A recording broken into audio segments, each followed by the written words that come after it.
And now we'll turn to Bill Allison from the Sunlight Foundation.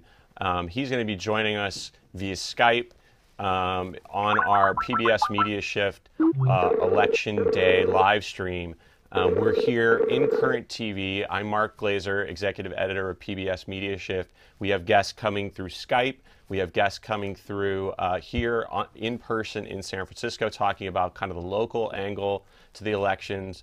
The big thing we're talking about when it comes to Election Day is how is technology, how are blogs, social media, Facebook, Twitter, YouTube, so many new ways that people can get information, that they can pull up important, timely information about politics, and can they be swayed that way? We talked about with Twitter, we talked to Peter Greenberger earlier, and talked about how social media can be a very persuasive kind of medium. So let's talk about what can people really accomplish with social media. Yes, you can do some buys like we're done on Twitter, promoted tweets, all these things. But does the persuasion actually lead to results? Can the elections actually be swayed by Twitter, by social media? So we're going to bring on Bill Allison in a minute. I'll give you a little bit of background on Bill.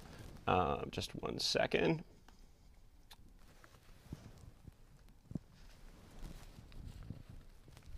Hello. Hello. Hey, Bill. How are you doing? How's it going? How are you? I'm doing just fine. So, Bill, you're the editorial director at Sunlight Foundation. You're a veteran investigative reporter.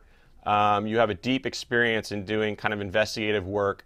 Just first, before we get into kind of election and politics, I'm curious if you can just talk about what brought you to Sunlight Foundation. As an investigative reporter, I would think some of the places that people think about investigations coming from newspapers, TV, but now I guess more people are kind of going to foundations. What attracted you to the Sunlight Foundation? Well, actually, I'd worked at a nonprofit before that, the Center for Public Integrity, and I was there for about 9 years.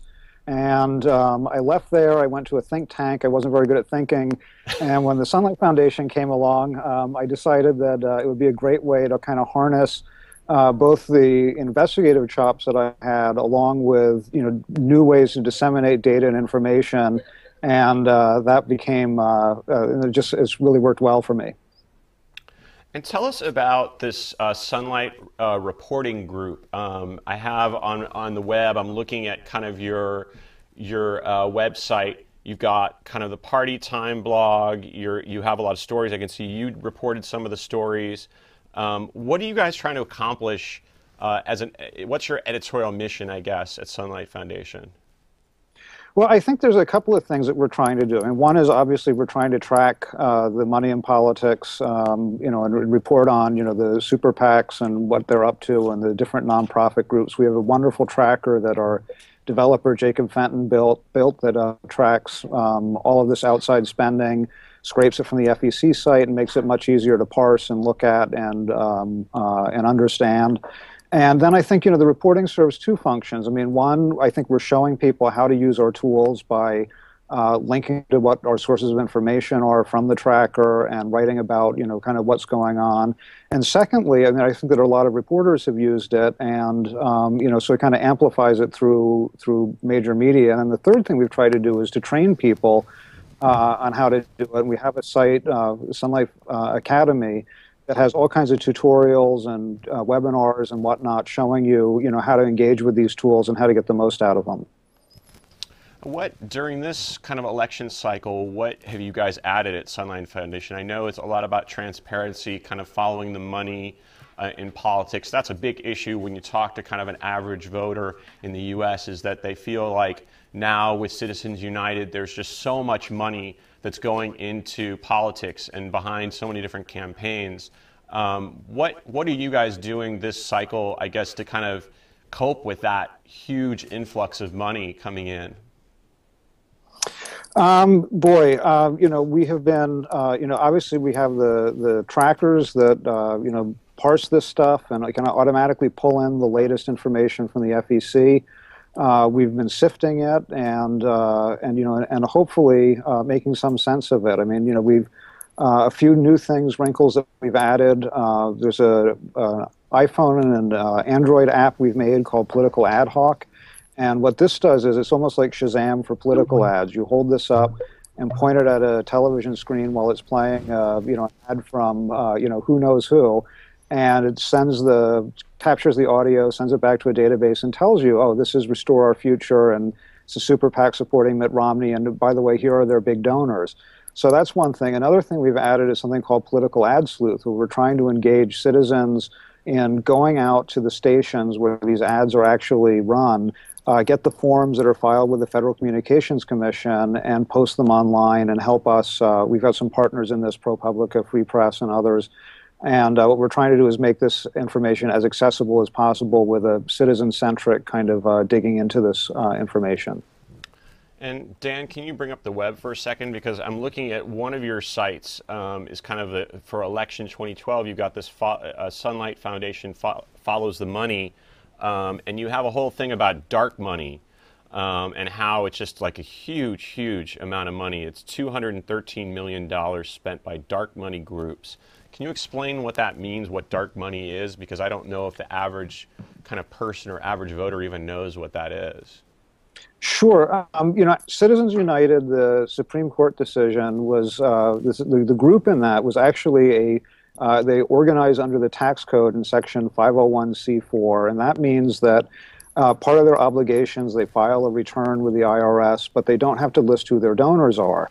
And what we're finding with the dark money is that there are these groups that, thanks to Citizens United decision, just like Citizens United, don't disclose their donors and can spend unlimited amounts influencing campaigns. So we broke that out as kind of a subset of all of the outside money coming in and looked at that. And the real problem there is that, at least with super PACs, we have some transparency. We know that Sheldon Adelson has given, and his wife has given more than $50 million. We know what super PACs they've given to. Same thing with some of the other big donors. With these other groups, though, that don't disclose their donors, we have no idea who's behind the money. But my hunch is that the politicians that they support, if they don't already know, will know who is behind that money that helped elect them. And it makes it much harder for us to track, the payback that these guys will be getting or the access that they'll be getting. And it makes it much harder for citizens to evaluate the message when they're seeing the ads that are run by these groups to know, who is behind this particular ad. And are you guys kind of lobbying yourselves or trying to push for kind of legislation that might make it more transparent as far as this dark money goes? Are there any legislative answers to kind of help people know what's going on or to kind of unveil who they are? Sure. There's something called the Disclose Act, which was proposed, and after it's been sitting around Congress for the last 2 years. There's been a lot of resistance to it. I mean, Senator Mitch McConnell has pushed against it, but Sunlight has been advocating for that act, and that would require groups that do spend money on politics to disclose their donors and who's giving them money. Yeah, and do you think that has a chance?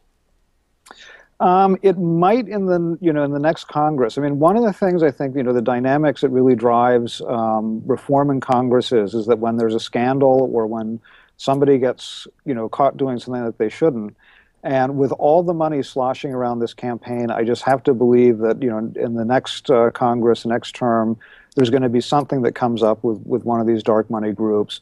And if that doesn't happen, then the other thing that can drive reform is public disgust at the system. And I think that there's just an awful lot of that. I mean, people who live in swing states are seeing, wall-to-wall ads. I mean, I think I have, I live in Virginia where there's a contested Senate race. And I think I have Tim Allen and, George Allen and Tim Kaine. I'm getting their names confused. Their faces do a comedian's name. Because it's back-to-back-to-back ads for these guys, just nonstop on just about every network. Yeah, and so you're thinking maybe if people just get frustrated by hearing all those ads over and over again, that eventually they'll feel like there's something they need to do to kind of try to either limit them or find out who's behind them. And it's not just, the frustration of seeing them. I mean, I also think that, that one of the things that happens is that, that I think that what you're going to find is that if if a lot of these messages don't work, and if you have these tens of millions of dollars spent and it didn't really move polls at all, there may be some incentive even for politicians to do something about this, because they are raising money like crazy. This is one of the other sides of Citizens United. Is we have 2 presidential campaigns that have raised, if you include the parties and the joint fundraising committees, close to $2 billion. You have members of the House and Senate, we know from FEC filings, are raising more money than ever before, and it's because they're worried about these outside groups and these late hits. That may put some pressure on them to reform as well, because these guys are, again, we've heard anecdotally from the trail, members of Congress are spending more time doing fundraisers than they are meeting with voters. Yeah, that's I think one of the more frustrating things when you think about campaigns and just how much money moves the candidates to do these things and not really, I guess, pay attention to their constituents as much as they could.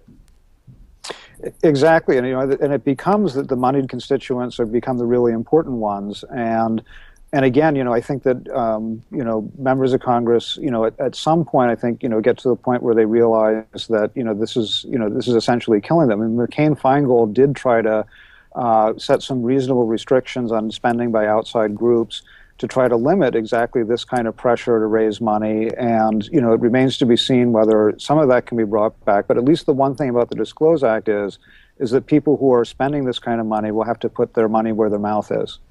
Most definitely. Well, thanks a lot for joining us. I appreciate it. I know you guys have a busy day there. Oh, well, thank you so much for having me on. Yeah, take care. Okay, you too. Bye. Bye-bye. Okay, we'll take a quick break, and when we come back, we'll have Eric J., who is a local political consultant in San Francisco, will be here in studio, here at the Current TV headquarters for our PBS MediaShift Election Day live stream. See you soon. Hi, I'm Mark Glazer, Executive Editor of PBS MediaShift. We are back on our Election Day 2012 live stream, here live in the Current TV headquarters, and using Ustream. We want to thank Ustream for being our sponsor, and also USC Annenberg. You can learn more at annenberg.usc.edu. And joining me in the studio is Eric J., who is the proprietor and founder of Storefront Political Media. You've been a long-time local political consultant.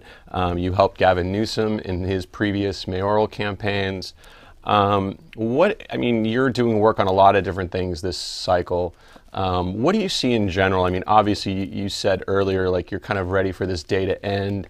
I know for me, I feel like as a political junkie or someone covering this, there's something about it that just seems more intense. The fact that we have so much media and so much coverage and so many people, even citizens, able to kind of report on things. What is it about this election that's kind of different or more intense, or does it just seem that way?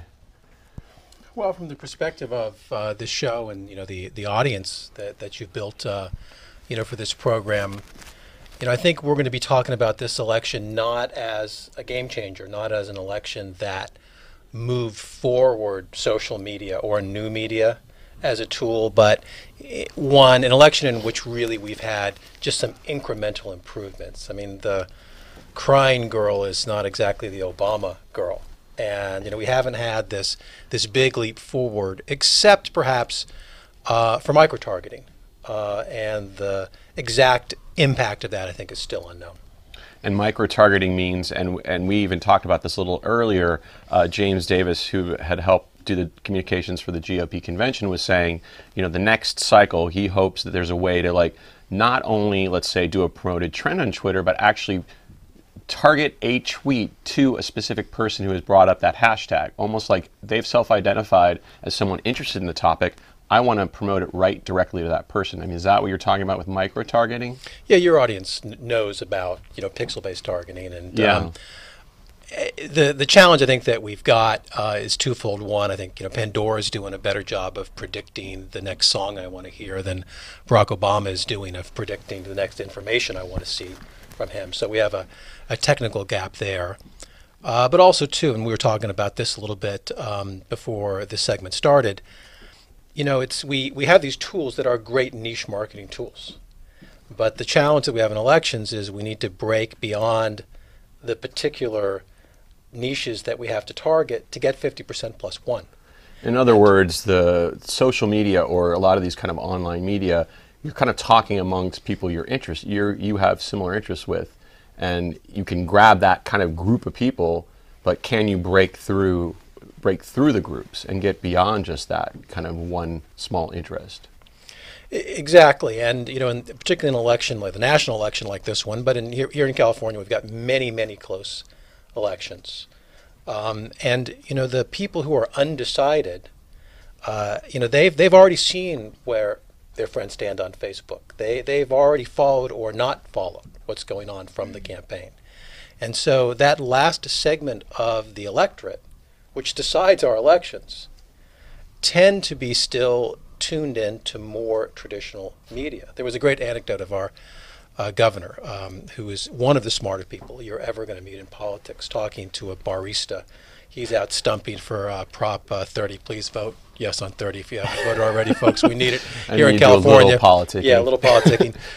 He said, "Have you seen my TV ads?" And she said, "No, Governor, I haven't seen your TV ads." And he was reported by a reporter from, I think, the LA Times, quoted him as calling up his wife and saying, "Maybe we should be on the rock and roll radio," which was a pretty good perspective from 30 years ago. But yes, there is an audience that is not watching TV, yet there still is an audience that is. It's still most of the audience, and it's the late breaking audience. So I think we really are at the moment where the moment of a campaign where traditional media is stepping to the fore. Now, clearly early on, new media is a great organizing tool, right, still to be proven as a persuasion tool, but is an extraordinarily powerful organizing tool. But I think we're not, these last few days, it's get out the vote and persuade that last few folks who are, at home watching General Hospital right now. Right. I remember when we had you on the 5 Across show and you were talking about, I remember you were a little bit kind of wary of all the talk of Twitter being this revolutionary tool. As far as when it comes to politics and other things, people were saying, it's changed the world, and you were a little bit kind of hesitant to make that leap. Do you feel like, how has your kind of opinion changed this cycle as far as this stuff goes? You said it's good organizing. I've seen so many things we've talked about, these analysts that have looked at Twitter sentiment. They've looked at social media sentiment. They're trying to predict races according to what's being said on social media. I mean, do you think a lot of this is still kind of smoke and mirrors, or are we going to eventually get to a point where we can measure what's going on there? Well, I mean, our firm places many ads on Facebook and Twitter and in other new media channels, as any, probably more than most. But I think that you need to be careful about people who are monetizing these new channels, promoting them as game-changing. Gutenberg changed the world. I'm not sure that Twitter has. Yes, it's changed partially how we organize. But again, there's another challenge. It's not where you say something; it's what you say. Mm-hmm. And there are a lot of people like me who are very focused on these communications channels, and there are a lot of details to master, and it's great fun for us to talk about them.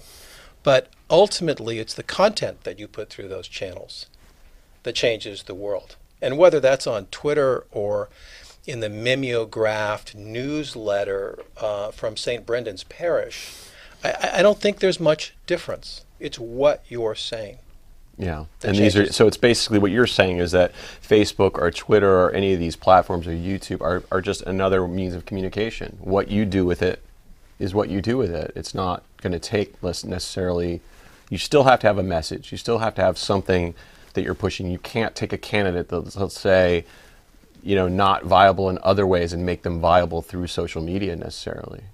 I think that's right. And I think the other thing that happened in this election cycle as social media matured, it became actually less dynamic and probably less democratic. It's one thing when we're out there organizing organically. It's another thing when you buy it. Right. And I think we've had this dynamic now where large corporate interests and the more moneyed campaigns have brought their money into this space. I mean, we were talking about Prop 37. We're working on the Yes on 37 campaign. Another shameless plug. Let's Still pull up time your, to vote Yes on 37. Let's pull up your Facebook page. You've got this. This is it. Now this is a labeling initiative in California. Labeling genetically modified foods, just like we do in 62 other countries, to be on message here. So this is about right. So this is it's basically people who say GMO foods should be labeled versus, I guess, pretty much all the kind of food manufacturers and people that think that this is bad for Right. it's going to cost them too much. It's going to keep people from buying a lot of different foods. This was called by the Chronicle. Your next guest is from the Chronicle. Yes. A David versus Goliath campaign. And so here you have David. David's slingshot is social media. There's 170,000 people, just about 170,000 people organized already. Almost all of those organized organically, person to person. And you've got a click to donate kind of button here. Yet we're up against some of the richest corporations in the world, Monsanto and Dow, and they're spending now more than $1 million a day to defeat this measure. So, we still see a dynamic where grassroots campaigns can use these tools to take on large corporate interests. But I think increasingly that's the exception, not the rule. That you think the moneyed interests are the ones who are using these tools as much or more. It's back to Twitter changing the world. The purple revolution, where people use Twitter to organize themselves. The problem is the secret police in Iran used Twitter to find the people who were organizing against the regime and arrest them. Right. The Green Revolution, right? The Green Revolution, yeah, excuse me. So it is very similar to any other technology. Yeah, it starts out as radical and democratic, and before too long it's co-opted by the people who have the most money and the best consultants and the most time to spend figuring out how to use it and buying it. And you want to be one of those consultants. I am one of those consultants. So maybe I have some credibility of saying let's be careful about putting too much faith in how we say something, and let's think maybe a little bit more about what we're saying. Good point. Now, with this Facebook effort, you've got almost 170,000 likes. You've got a donate button. What are the ways that you can kind of measure these things? It's good to see you're getting donations and likes. Does a like necessarily translate to a vote? No, it doesn't. And look, this is a great effort that the campaign did itself. Our firm was only minimally involved in that. The volunteers on the campaign put this together, which is why I think it has such enthusiasm. It isn't manufactured. It's actually something that people are doing together. But no, there's not a connection between a like and a vote. There is some connection, obviously, but it's not completely one-to-one. I'd call it more corollary than causal. If you have the power to organize a lot of people, you probably have the power to change a lot of minds. But simply organizing your own supporters better and faster, that's a very good thing. But if they then in turn don't organize themselves to talk to voters and family members and friends, then it doesn't take you to the next step. And that's the thing about liking, because if you, let's say, like something, then it shows up in your feed that you liked something, and that might be, obviously you want to share it and actually tell people about it that are your friends.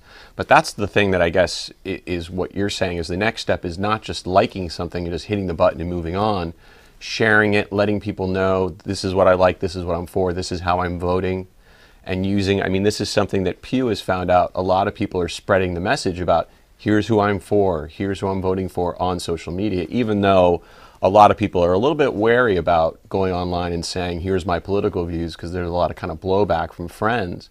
But, that's, I guess, the next step, which is how do you kind of activate people online and on these platforms beyond just a like? How do you get them to make the next step and share? So it's the same way we've always activated. And again, I not to be the naysayer here. No, I found myself in the same role 2 years later. We'd love to have you as the naysayer. We need that. It's or reality check, put it that way. You can look at my Facebook feed, and I can tell you based on my Facebook feed, Barack Obama is going to win 1,100 to 0. Okay, He is doing so well. Yeah. Well, look, we have this dynamic where it's not after a while, it's right now we're talking to ourselves. And I think there's a danger there, and others have written about that. If we're only talking to ourselves, our ability to talk to others atrophies. And that's clearly happening, I think, and I think that social media is contributing to that. But again, ultimately, we had organization before we had social media. People gave small dollar donations before Howard Dean. I mean, they used this thing that not all of your viewers might know about. It's called the U.S. Mail. They would write checks, and they would send the checks. Snail mail. Yeah, snail mail. It's... Now you're going to bring up the Pony Express or something. There you go. We're here at the terminus of the Pony Express, not far away from it. It's not the medium. It's the message. And we focus so much on how we communicate a message and so little on what that message is that we're entering into very dangerous territory, I think. Yeah. Well, thanks. I appreciate you bringing that message. I know you do a lot of interesting kind of local political work, and it's good to have that reality check and to really think about what we're using these platforms for. And I think there's a lot of very kind of excitable people and people who, you know, they see a lot of things that come out of this as good, but it's always important to think about it has to be a message behind that. So thanks for coming on. Okay. Thanks, Spencer. And next we'll have Marissa Lagos from the San Francisco Chronicle will be joining us in the studio next on our live stream. First, we're going to show you a video put together by Josh Davis, a correspondent for MediaShift, who is in North Carolina and talked to some voters there about their use of social media and how they use social media, or how they got information, how they shared things with friends. So check out this video, and we'll be back in a little bit.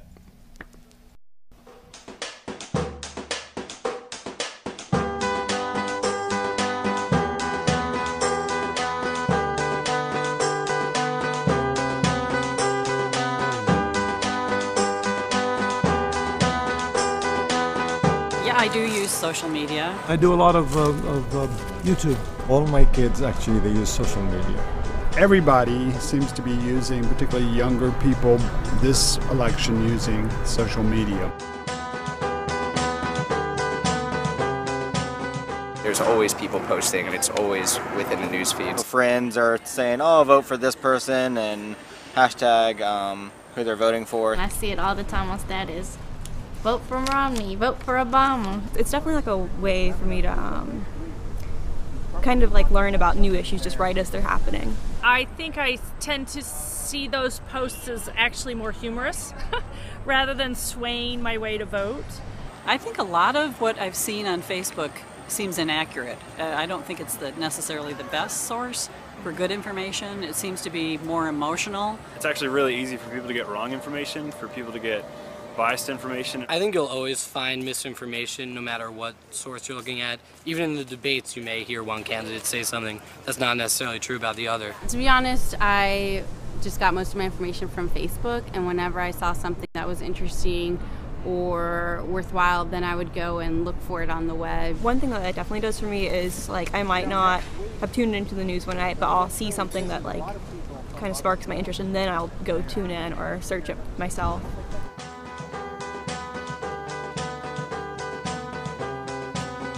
During the commercial breaks, I may, hop on Twitter real quick just to see, what my friends are saying about the debate. Yeah, you'll see, hashtag debate, hashtag candidate, blah, blah, blah. I like watching the immediate tweets as well, but I didn't tend to do that during the debate because I wanted to catch everything myself for the first time. But it was cool to be able to like check up on Facebook and see what my friends were saying about it and who they thought was in the lead, what they thought was happening, because I kind of trust them more than I trust like random bloggers. And so I think that was one way that I was able to feel connected to what was going on, because they were able to watch and sort of interpret it for me. And to have everyone engaged in a meaningful way is pretty refreshing. I think that, it does get a lot more people involved and excited, but there are just people that put whatever they think on there, not exactly what, the facts.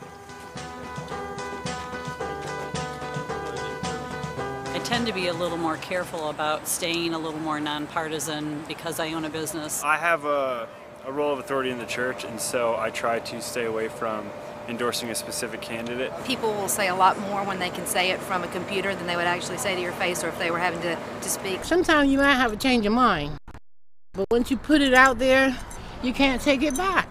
As they see their Facebook friends post about different candidates that maybe they didn't know their friends' political stances beforehand, they've started unfriending. My son has definitely done that. He's really, reached a point where he has deleted a few people. I know that when I see a lot of people, like continually posting about something like that, I delete them or unfriend them. I do have a couple of relatives who asked, please don't send me anything. Politics doesn't really go anywhere when you're debating it with a friend, because one friend is going to have one area of what they go and one's going to obviously have against it. So unless they are both independent and then they are open-minded and then they are looking at issues broadly.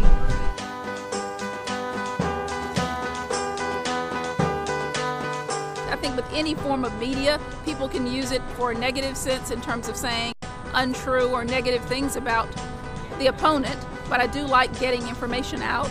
It makes you do more research and say, oh, I wasn't aware of that, let me go check that out. Of course, we all know it's a wave of the future, and Democratic, Republican, Independent, whatever it is, I think it's a great thing for people to be doing.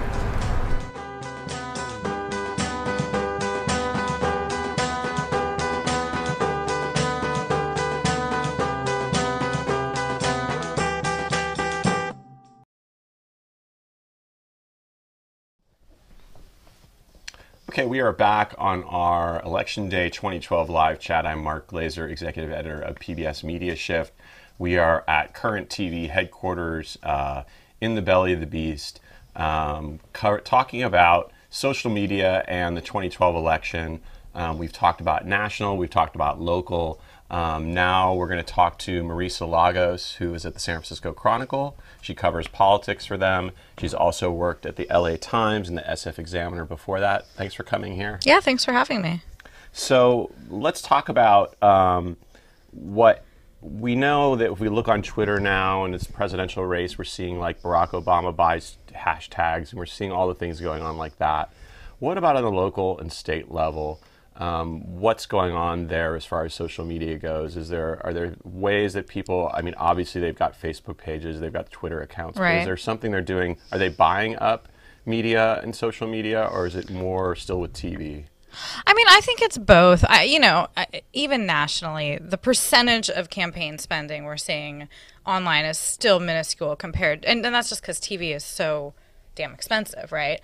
But I think that we have a 72-year-old governor who's on Facebook and Twitter. He talks about it. He actually got really mad at me last week because he read the newspaper and I had only blogged about something, which he noticed. And so I think that there is a lot more discussion actually happening on the state and local level between neighbors, between people. My Twitter feed, for example, is constantly consultants fighting with each other from both sides of the aisle. There's these back and forths, like Senator Leland Yee's chief of staff fighting with an assembly member over, their politics. So I think there's more of a conversation probably happening than just the sort of, vote for Obama, vote for Romney type thing.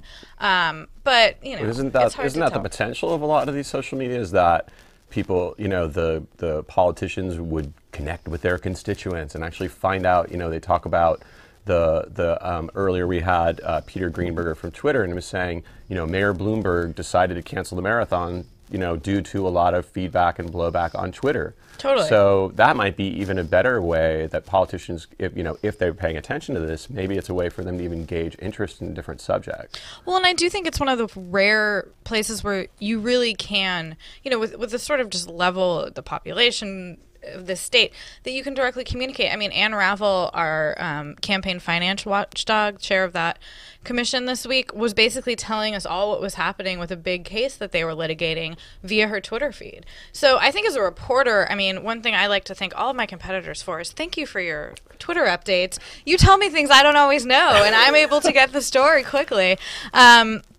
But yeah, well, also, I mean, should they not be? I mean, that's the thing about that. I mean, that was the thing. That was the reason why a lot of reporters wouldn't want to go on social media, because they were paranoid about, I'm working on this scoop, I don't want to talk about it.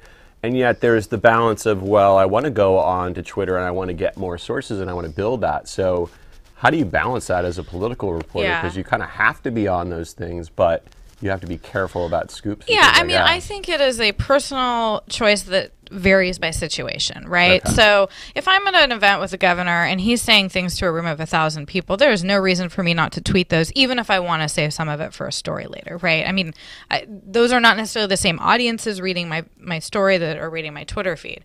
If it is a scoop, I mean, absolutely. I think that there's always a benefit in waiting and seeing where things go, but I'm amazed, and I think part of it is the sense that getting it first is most important. I kind of tend to disagree with that. I don't know that you really scoop people on Twitter, but it is part of a conversation, and the same way that the public could direct message or, tweet back something to Gavin Newsom or any elected official, reporters do it too. So when we can't get a call back, there's nothing like harassing somebody publicly. And I think that Twitter and Facebook have kind of replaced maybe some of the press gaggles we used to see that happen with that. And I think I would be remiss to not mention that one of the most popular Twitter feeds in state politics is the governor's dog. I mean, Sutter Brown. I think it's what's the? I think it's just at Sutter Brown. Okay. He's on there. He's on Facebook. He has been campaigning around the state for Prop 30, the governor's tax measure. Okay. And here it is. Yeah, people love him. You can pull this out. And I mean, honestly, I was getting, I think, a more detailed schedule for the first dog than I was for the governor this past week. So, I mean, I think that's the clever ways that politicians are using Twitter in a free way, right? I mean, this doesn't cost them anything, and it's working. I mean, how many followers does he have? 4,300. 4,300. That's not pretty bad good for a dog. For a dog, that's not bad. So tell me about your Facebook page. You've got this kind of, it's like a fan page, right?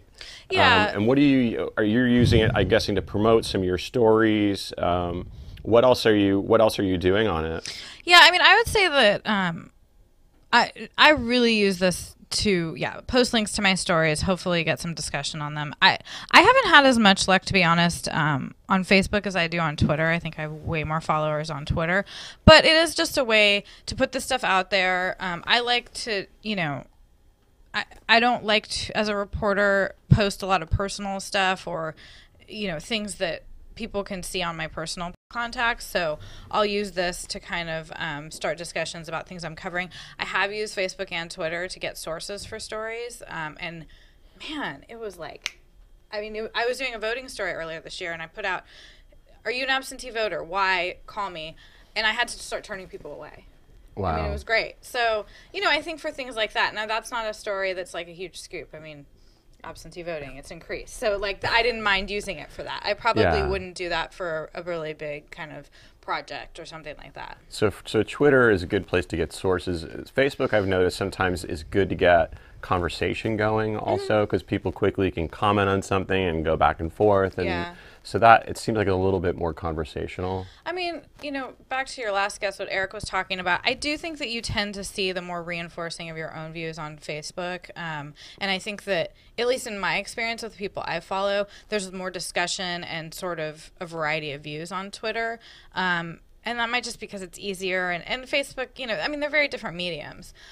So I would say, if I really want to get a better pulse on things, because I live in San Francisco, so regardless of what my personal views are, it's probably pretty fair to say that a lot of my personal friends are going to be pretty liberal, just given the region and the voter statistics here. So I like to go on Twitter to really get the temperature of what's happening.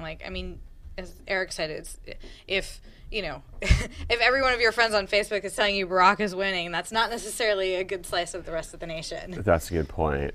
So tell me about some of the reporting you've done using kind of online tools and transparency tools. You were talking about Sunlight Foundation. You've used their stuff, and I'll bring it up too while we're talking. Yeah, and actually maplight.org I really like to promote too. They're really a great one. They put together campaign finance information, just the public information, but for Congress, for California, they've started doing local propositions this year as well. And so you can really go there and drill down on who is supporting what, where's the money going. And I think things like this, I was doing a story this week about this $11 million contribution to the anti-union Prop 32 measure. And, it's these sort of shady groups that's really hard to tell what they're doing and where their money's coming from. But because of tools like MapLight and GuideStar, just, things like that, you can actually go on and find tax returns in 5 minutes, which is really useful.